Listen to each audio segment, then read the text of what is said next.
মাত্র 4 মাস আগেই অযোধ্যার ফৈজাবাদে উদ্বোধন হয়েছে রাম মন্দিরের। খোদ প্রধানমন্ত্রী উদ্বোধন করেছেন সেই মন্দির। 2024 সালে লোকসভা নির্বাচনের সবচেয়ে বড় তুরুপের তাস ছিল এই মন্দিরই। এই মন্দিরকে ভিত্তি করেই বিজেপি গলা তুলে স্লোগান দিয়েছিল আব কি বার 400 পার। কিন্তু কার্যক্ষেত্রে ভোটের ফল প্রকাশের পর দেখা গেল 400 দূরের কথা 300 পেরোয়নি এনডিএ। তার মধ্যে বিজেপির এককভাবে জোটেনি ম্যাজিক ফিগারও। শুধু তাই নয়, বিজেপিকে সবচেয়ে বড় ধাক্কা দিয়েছে রাম মন্দিরের শহরই। ফৈজাবাদ আসনে জিততে পারেননি তারা। সমাজবাদী পার্টির প্রার্থী তথা নবারের বিধায়ক অবধেশ প্রসাদ 54,000-এর বেশি ভোটে হারিয়ে দিয়েছেন বিজেপির দুবারের সাংসদ লালু সিংকে। বিজেপির কাউন্টিং এজেন্ট লক্ষ্মীকান্ত তিওয়ারি হতাশ গলায় বলেন, আমাদের প্রচুর লড়াই করতে হয়েছে রাম মন্দির গড়ার জন্য। প্রাণপাত পরিশ্রম করেছি আমরা, তবু রাম মন্দিরের উন্মাদনা ভোট বাক্সে ছাপ ফেলল না।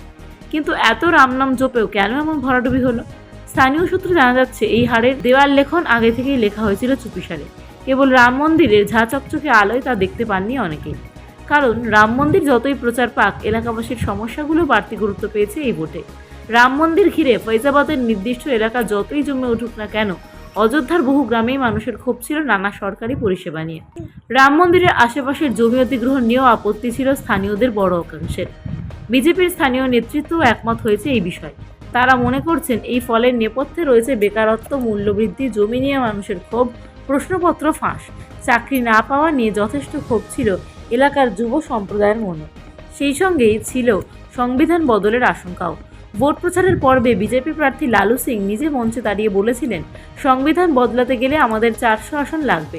এই মন্তব্যকে অস্ত্র করে সমাজবাদী পার্টির প্রার্থী অবধেশ প্রসাদ স্থানীয়দের আস্থা কুড়িয়েছেন অনেকটাই। সেই সঙ্গেই প্রতিশ্রুতি দিয়েছেন, মন্দিরের আশেপাশের রাস্তা তৈরি করতে গিয়ে বিজেপি সরকার যাদের ক্ষতির মুখে ফেলেছে তাদের জন্য উপযুক্ত ক্ষতিপূরণের ব্যবস্থা করার। তাই দলিত নেতা হওয়া সত্ত্বেও সব মিলিয়ে ভোট পেয়েছেন অবধেশ প্রসাদ।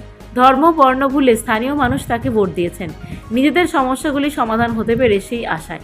কারণ বিশাল রাম মন্দির নির্মাতাকে অযোধ্যার বাইরে থেকে দেখতে যতটা ঝাঁচকচকে লাগছে, স্থানীয় মানুষের জন্য ততটাই বেড়েছে ঝামেলা।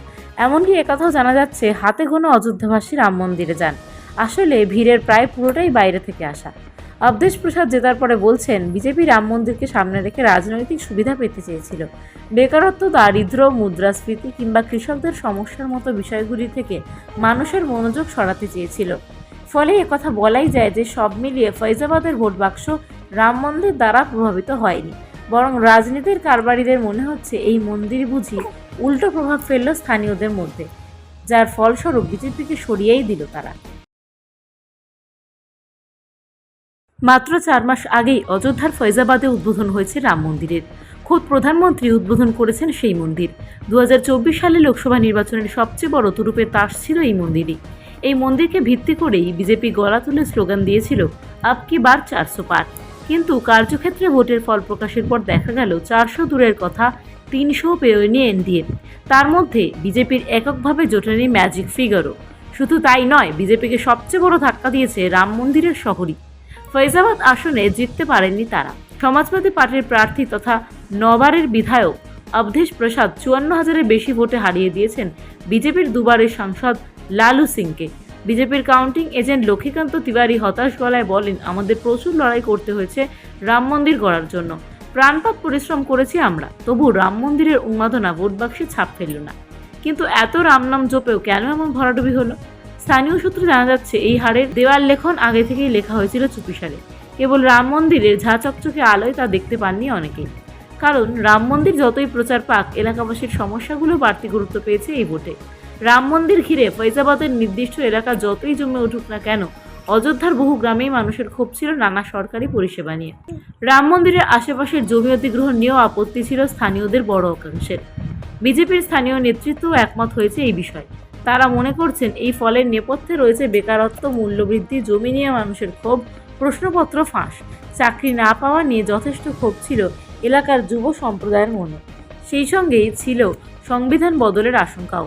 ভোট প্রচারের পর্বে বিজেপি প্রার্থী লালু সিং নিজে মঞ্চে দাঁড়িয়ে বলেছিলেন, সংবিধান বদলাতে গেলে আমাদের 400 আসন লাগবে। এই মন্তব্যকে অস্ত্র করে সমাজবাদী পার্টির প্রার্থী অবধেশ প্রসাদ স্থানীয়দের আস্থা কুড়িয়েছেন অনেকটাই। সেই সঙ্গেই প্রতিশ্রুতি দিয়েছেন, মন্দিরের আশেপাশের রাস্তা তৈরি করতে গিয়ে বিজেপি সরকার যাদের ক্ষতির মুখে ফেলেছে তাদের জন্য উপযুক্ত ক্ষতিপূরণের ব্যবস্থা করার।